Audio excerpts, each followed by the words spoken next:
Let us go then, you and I, when the evening is spread out against the sky.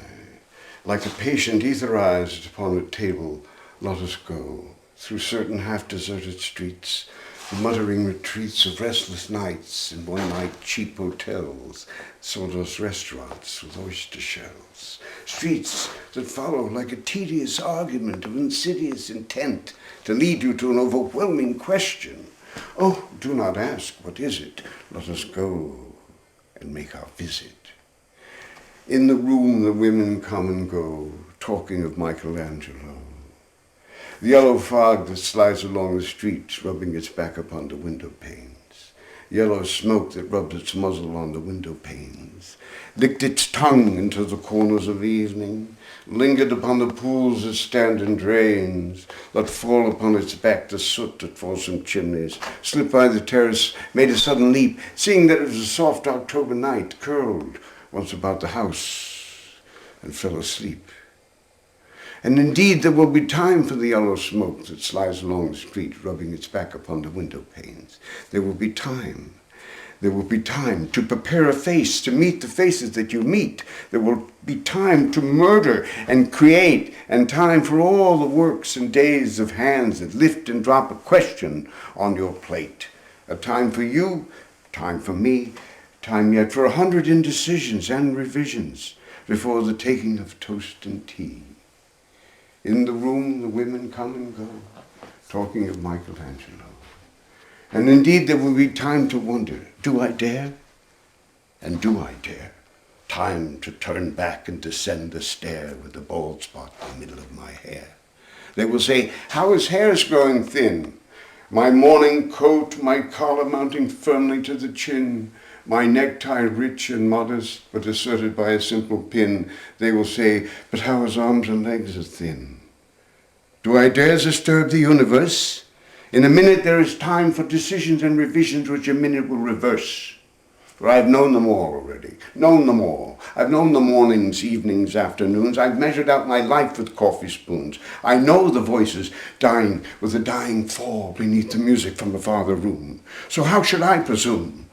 And I have known the eyes already, known them all. The eyes that fix you in a formulated phrase. And when I am formulated, sprawling on a pin, when I am pinned and wriggling on the wall, then how should I begin to spit out all the butt ends of my days and ways? And how should I presume? And I have known the arms already, known them all. Arms that are white and braceleted and bare, but in the lamplight downed with light brown hair. Is it perfume from a dress that makes me so digress? Arms that lie along a table or wrap about a shawl. And should I then presume? And how shall I begin? Shall I say, I have gone at dusk through narrow streets and watched the smoke that rises from the pipes of lonely men in shirt sleeves leaning out of windows? I should have been a pair of ragged claws scuttling across the floors of silent seas. And the afternoon, the evening sleeps so peacefully, asleep, tired, or it malingers, stretched on the floor here beside you and me. Should I, after tea and cakes and ices, have the strength to force the moment to its crisis? But though I have wept and fasted, wept and prayed, though I have seen my head grown slightly bald and brought in upon a platter, I am no prophet, and here is no great matter. I've seen the moment of my greatness flicker. I've seen the eternal footman hold my coat and snicker. And, in short, I was afraid. Would it have been worth it after all? Would it have been worthwhile?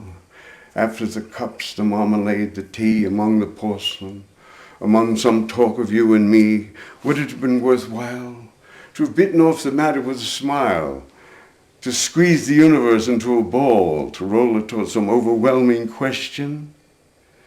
To say, I am Lazarus, come from the dead, come back to tell you all. I shall tell you all. If one settling a pillow by her head should say, that's not it at all, that's not what I meant at all.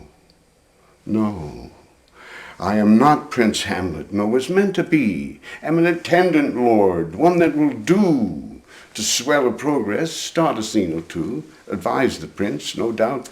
Easy tool, deferential, glad to be of use, politic, cautious and meticulous. Full of high sentence, but a bit obtuse, at times indeed almost ridiculous, almost at times the fool. I grow old. I grow old. I shall wear the bottoms of my trousers rolled. Shall I part my hair behind? Do I dare to eat a peach? I shall wear white flannel trousers and walk upon the beach. I've heard the mermaids singing, each to each. I do not think that they will sing to me.